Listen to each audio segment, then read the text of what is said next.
Good morning everyone, welcome back to our daily current affair series.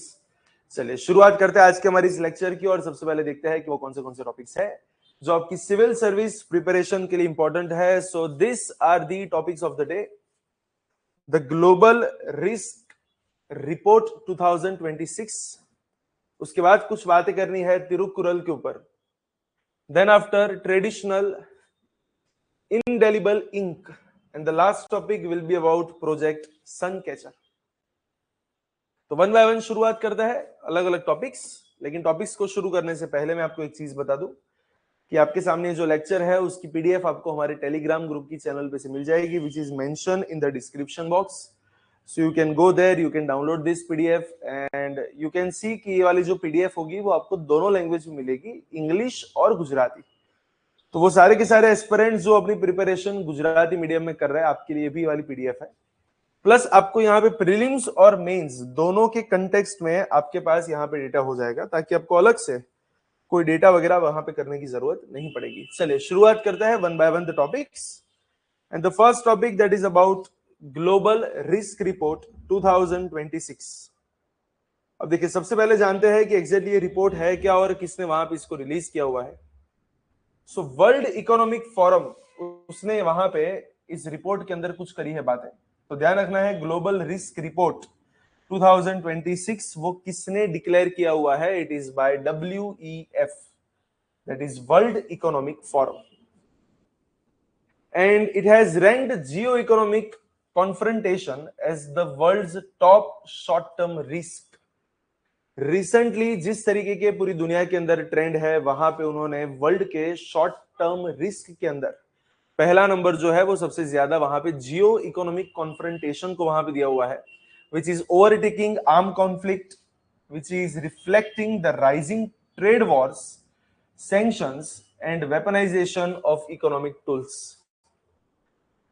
मतलब कि किस तरीके से इकोनॉमिक टूल का यूज करके उन्हें एज अ वेपन वहां पे यूज किया जा रहा है पूरे वर्ल्ड के अंदर, उसके ऊपर वहां पे करी है कुछ बातें। तो चलिए वन बाय वन जाते हैं एग्जैक्टली इस रिपोर्ट के बारे में।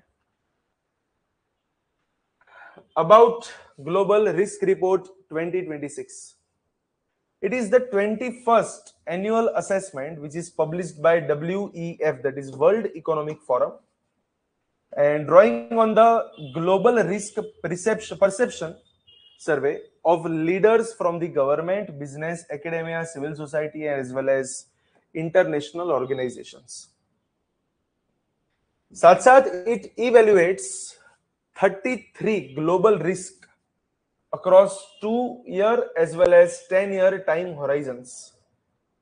दुनिया के अंदर चल रहे अलग अलग रिस्क, कितने रिस्क को यहाँ पे कवर अप किया गया है? तो there are total 33 global risk, जिन्हें 2 साल और 10 साल के रिस्क या फिर उसके टाइम जोन के हिसाब से वहां पे उन लोगों ने वहां पे सेट किया हुआ है। 2 साल के अंदर आने वाले risk they are short term, आने वाले 10 साल में होने वाले risk they are long term. उनका की फाइंडिंग्स वहां पे भी रिसेंटली क्या हुई?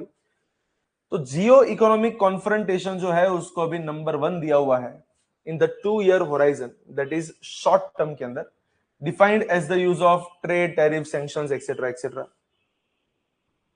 एक्सट्रीम वेदर इवेंट जो थी, जो पहले सेकंड नंबर पे थी, वो अभी वहां से उठ के 4th नंबर पे चली गई है। पॉल्यूशन जो है वो 6th नंबर पे था और अभी वो वहां पे 9th नंबर पे है। ये सारी शॉर्ट टर्म की बातें हैं। Biodiversity loss, ecosystem collapse and critical changes to earth system, उसने भी अपनी रैंकिंग्स के अंदर वहां पे डिक्लाइन हुई है, but remain among the top risk in the 10-year horizon। Adverse outcomes of AI technology rank 30th in the 2-year horizon but rise sharply to 5th place in a 10-year horizon। इसका मतलब क्या है कि अभी दिख रहा है कि आने वाले 2 साल के अंदर AI का रिस्क शायद बहुत ज्यादा नहीं होगा, लेकिन अगर हम 10 साल की बात करें तो वहां पे उसका रिस्क ज्यादा हो सकता है। इसका मतलब ये होता है। The survey reflects concern that weak governance of artificial intelligence could affect the job, social cohesion, mental health, and security, including its use in the warfare। Potential challenges कौन सी हो सकती है? एक तो ट्रेड फ्रेगमेंटेशन है, साथ साथ सप्लाई चेन शॉक्स की रिगार्डिंग सब बातें हैं, जैसे कि यूएस चाइना के जो टेक रिस्ट्रिक्शंस है, they have pushed India to rapidly localize the semiconductor and electronic supplies। Under PLI scheme. तो ओवरऑल देखा जाए तो इंडिया के कंटेक्स्ट में ये हमारे लोकल ट्रेड को बढ़ाने में थोड़ा सा हाथ वहां पे हेल्प करेंगे। ग्लोबल किस तरीके के वहां पे पूरे ग्लोब के trends, strategic vulnerability in the critical minerals, because we all know कि जो क्लीन एनर्जी ट्रांजिशन की अभी रिसेंटली बातें हो रही है, उसके लिए आपके पास वहां पे क्रिटिकल मिनरल्स का होना बहुत जरूरी है। So concentration of resources can constrain our clean energy transition, क्योंकि देखा जाए तो इंडिया जो है वो रेयर अर्थ एलिमेंट के ऊपर देखा जाए तो वहां पे चाइना और उनके ऊपर डिपेंडेंसी थोड़ी सी ज्यादा वहां पे बढ़ती जा रही है। एंड द प्रॉब्लम इज हमारे पास खुद के इतने क्रिटिकल मिनरल्स है नहीं, तो डेफिनेटली हमें इंपोर्ट के ऊपर वहां पे और डिपेंडेंट रहना पड़ता है, तो वो एक रिस्क वहां पे इंक्रीज हुआ है। AI governance and job disruption, we all know कि भैया एआई जो है वो शायद ऐसी पॉसिबिलिटीज है कि जो फ्यूचर के अंदर ह्यूमंस को रिप्लेस कर सकता है, तो उसके भी कुछ रिस्क वहां पे बढ़ते गए। Climate link infrastructure stress, extreme weather strains, ageing infrastructure as well as public financing. जैसे कि 2023 से लेकर 25 के अंदर जितने भी फ्लड्स एंड हीटवेव्स वगैरह है, उन्होंने railways, power grids, urban service, उन सबको वहां पे बहुत ही ज्यादा वहां पे हार्म किया। Social polarisation and trust deficit, that is misinformation can weaken the democratic institutions, and that is all about the news, that is all about global risk report which is declared by World Economic Forum. चलिए next topic के ऊपर आगे बढ़ते हैं, which is about Thirukkural. And क्या है ये तिरुक्कुरल, तो शायद सबको पता होगा Thirukkural.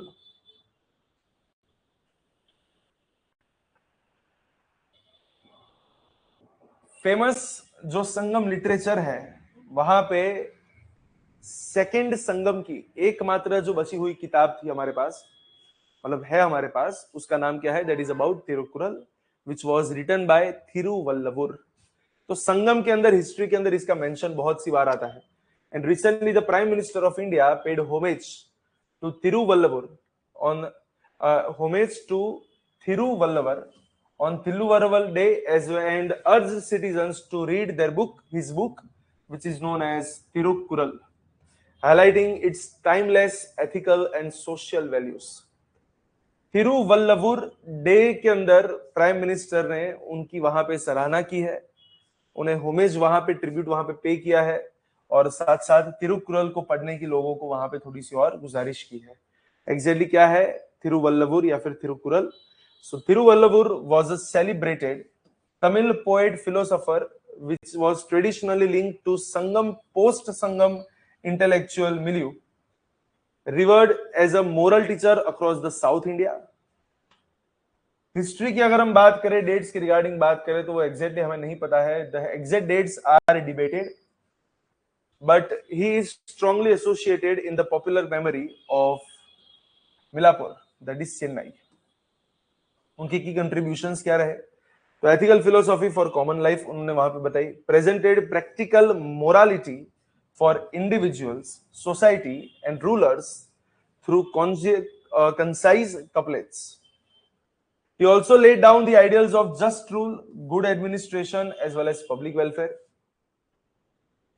He also focused on universal humanism, compassion, truth, self-control, non-violence.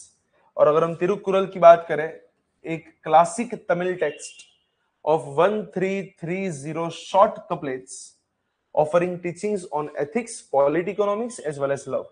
और ऑथर कौन है? That is Thiruvalluvar. उसके अंदर की अगर हम बात करें तो उसके अंदर वहां पे 3 अलग अलग बुक जो है वो उसके अंदर शामिल है। एक है अरम, वर्च्यू के ऊपर है, उसके बाद है Porul, that is on polity, और उसके बाद है Inbam, that is on love. So Aram, Porul and Inbam. Style किस तरीके से है, तो एक्सट्रीमली कंसाइज एफोरिज्म्स का वहां पे यूज हुआ है, which are easy to remember, rich in their meaning. और स्कोप क्या है? It covers personal conduct, social life, governance, justice, leadership, friendship, family life. तो अलग अलग टॉपिक्स उसने वहां पे कवर अप किए हुए हैं। यूनिवर्सल टोन की अगर हम बात करें तो often seen as a secular and widely applicable, and that's why it is also called as Tamil Veda. Tirukkural जो है उसे तमिल का वेद भी माना जाता है, and that's why it is more important specifically for the information regarding Sangam era in the history. Significance क्या है? तो पब्लिक लाइफ के अंदर एथिक्स की यहाँ पे बातें हुई है, कल्चरल आइडेंटिटी बहुत ही बढ़िया सी हुई है, Tamil culture specifically, and global influence भी वहां पे बहुत ही अच्छा सा। Among the most translated Tamil works and frequently cited for universal moral reasoning. So that is all about the importance of Thirukkural. चलिए नेक्स्ट टॉपिक के ऊपर आगे बढ़ते हैं, and the next topic is about traditional indelible ink. लेकिन इस topic को शुरू करने से पहले मैं आपको एक चीज बता दूं, PD Gurukul that is the best institute in Gujarat for civil service preparation. हमारी तीनों ब्रांचेस के ऊपर, which is Ahmedabad, Gandhinagar and Vadodara, तीनों ब्रांचेस के ऊपर यूपीएससी और जीपीएससी क्लास 1-2 की नई बैचेस की होने वाली है शुरुआत from the next month. UPSC as well as GPSC class 1-2। We only focus on higher level examination, competitive examination, और रिसेंटली अगर हम एट प्रेजेंट की अगर हम बात करें तो डेमो लेक्चर्स वहां पे शुरू हो चुके हैं। तो इस मंथ भी एक बैच लॉन्च हुई थी, लेकिन वहां पे भी सीट्स फुल है। तो नेक्स्ट मंथ दैट इज फरवरी में जब नई बैच वहां पे शुरू होने वाली है, तो आपने अभी तक अगर सीट का एनरोलमेंट नहीं करवाया है तो नीचे डिस्क्रिप्शन बॉक्स के अंदर आपको एक फॉर्म मिलेगा, you just have to fill up that form, और you can also contact on this number to get further information कि कौन से लेवल की प्रिपरेशन यहाँ पे होती है, किस तरीके से आपको डायरेक्शंस दी जाती है, 1-to-1 मेंटरशिप यहाँ से आपको कैसे प्रोवाइड होती है, वो सारी की सारी चीजें आपको उसके अंदर वहां पे मिल जाएगी। तो as of now you can at least register for the demo sessions, attend the demos, you will get 3 free demos as well as up to 50% scholarship on the admission। तो अभी वहां पे डेमोस के लिए रजिस्ट्रेशन करवाए और डेमोस को एक बार देखें, and then after you can decide कि किस तरीके से आगे बढ़ सकते हैं। चलिए नेक्स्ट टॉपिक के ऊपर आगे बढ़ते हैं। उसके बाद जो हमारा नेक्स्ट टॉपिक है, and that is about traditional indelible ink. अब क्या है ये ट्रेडिशनल इंडेलिबल इंक की सब बातें? महाराष्ट्र के स्टेट इलेक्शन कमीशन ने अभी रिसेंटली कुछ डिसाइड किया है to revert to traditional indelible ink for जिला परिषद एंड पंचायत समिति elections after the complaints that marker pen ink used in municipal polls can be wiped out। Recently उन्होंने अपने जिला परिषद और पंचायत समिति इलेक्शन के अंदर वहां पे अभी रिसेंटली डिक्लेरेशन हुई है कि वो ट्रेडिशनल इंडेलिबल इंक का यूज करेंगे, ना कि मार्कर का। क्योंकि जब मार्कर का यूज किया जाता था तो वो मार्कर को हटाया जा सकता था, और एक बार अगर वहां पे मार्कर को हटा दिया तो उसके बाद बहुत से ऐसे कैंडिडेट थे जो बार बार वहां पे वोट देने के लिए आ रहे थे और डबल वोटिंग वहां पे हो रहा था। सो एग्जैक्टली अगर हम बात करें ट्रेडिशनल इंडेलिबल इंक की, indelible ink is a permanent marking ink which is applied on voters finger after voting to indicate that the person has already exercised their franchise and cannot vote again। India began using indelible ink in 1962, that is third general election in as a simple, low cost and effective method to prevent impersonation as well as repeat voting। It is manufactured exclusively by Mysore Paints and Varnish Limited, a Karnataka government undertaking, using a closely guarded formula developed by India's National Physical Laboratory। तो NPL के द्वारा बनाए गए formula से Mysore paints and varnish limited, जो कि कर्नाटक सरकार के अंदर में रही एक कंपनी है, वो इस इंक को बनाते हैं और उसी इंक को यूज करने की यहाँ पे बातें हैं। 1962 से शुरुआत हुई थी, सॉरी। उसका एम क्या है भैया? मल्टीपल वोटिंग इंक तो होना नहीं चाहिए। That is to ensure the integrity as well as creditability of elections, specially in the large scale polls with millions of voters. Key features क्या रहेंगे वहां पे, कौन सी चीजें होती है? एक तो होता है पूरा सिल्वर नाइट्रेट बेस्ड फॉर्मुलेशन होता है, which reacts with keratin in the skin and exposure to light, creating a chemical stain rather than a surface coating। Chemical को वहां पे जकड़ के रखने के लिए वो इंपॉर्टेंट है। डार्क लॉन्ग लास्टिंग स्टेन वहां पे चलता है। It penetrates the upper skin layer and nail making the mark clearly visible for days. उसे हटाना बहुत ही ज्यादा डिफिकल्ट है, it is difficult to remove. Standardise application point की अगर हम बात करें तो applied on the left index fingers across the nail and cuticle where removal is the hardest point. Extended visibility period, skin mark fades in 3 to 4 days, but जो nail वाला जो है वो 2 से 4 हफ्ते तक वहां पे चलता है, जो उसे लॉन्ग लास्टिंग बनाता है। सिग्निफिकेंस क्या है? It acts as a visible and universally understood electoral safeguard. It enhances the public trust in free and fair election. तो अभी रिसेंटली महाराष्ट्र गवर्नमेंट ने वापस उसके यूज करने की यहाँ पे बातें की हुई है। And now the last topic that is about project sun catcher. तो एक तो ये पता होना चाहिए कि ये प्रोजेक्ट किसका है, तो it's a Google project. And recently Google research has unveiled project Suncatcher exploring AI data centers in low Earth orbit powered entirely by solar energy to tackle AI's surging electricity demand। क्योंकि artificial intelligence जो है वो continuously electricity की demand कर रहा है, और इसीलिए गूगल ने ऐसा सोचा है कि अगर हम लो अर्थ ऑर्बिट के अंदर इन द स्पेस अगर हम उसके डेटा सेंटर्स को वहां पे बना सके तो वो कंप्लीटली उसे throughout the time solar energy 24/7 मिलती ही जाएगी, and with the help of solar energy वो वहां पे मेंटेन होता ही रहेगा। So project Suncatcher is a concept and research programme to place AI data centres in lower earth orbit having continuous solar power to run energy intensive AI workloads। Launched by Google, which is Google Research। उसका main target क्या है? To cut AI's energy footprint by using uninterrupted solar power। साथ साथ decouple AI compute growth from terrestrial grids, land use as well as water intensive cooling। Exactly किस तरीके से काम करेगा? तो वहां पे क्लस्टर्ड सैटेलाइट्स डिप्लॉय किए जाएंगे which are flying in sun synchronous orbit to ensure the constant sunlight। AI workloads are distributed across satellites using ultra high bandwidth inter-satellite links and earth downlinks that handle only input or outputs। Use radiation tolerant TPUs and specialized thermal designs to operate in vacuum। उसके की features क्या होंगे? तो all the time through out the time उसे solar energy वहां पे मिलती ही जाएगी। साथ साथ देखा जाए तो radiation hard compute test shows TPU tolerate doses beyond multi year mission needs. Minimum earth bandwidth dependency हो जाएगी as compare to internal cluster bandwidth. Scalable constellation architecture वहां पे बनेगा with satellites replaced as a unit is out. Significance क्या है? तो throughout the time AI के जितने भी डेटा सेंटर्स है वो वहां पे चलते रहेंगे, इलेक्ट्रिसिटी की आपको अलग से कोई जरूरत नहीं पड़ेगी।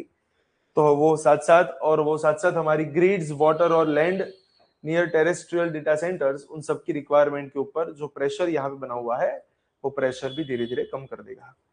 सो that is all about our today's lecture, that is all about this news. Overall देखा जाए तो प्रीलिम्स के कंटेक्स्ट में आपको पता होना चाहिए कि प्रोजेक्ट सनकैचर किसका है, तो इट इज बाय गूगल, और वहां पे एग्जैक्टली कौन सी चीजों के ऊपर फोकस किया गया है, तो AI डेटा सेंटर्स को स्पेस की लोअर अर्थ ऑर्बिट के अंदर वहां पे बनाने की कुछ बातें हैं। सो that is enough for the day. तो इसी के साथ आज का लेक्चर यहीं तक रखेंगे, और नेक्स्ट लेक्चर में और कुछ नए टॉपिक्स के साथ वापस एक बार करेंगे कंटिन्यू, लेकिन तब तक के लिए all the very best for your preparation. तो चलिए आज का लेक्चर यहीं तक रखते हैं, नेक्स्ट लेक्चर में यहीं से कंटिन्यू करेंगे। Thank you so much.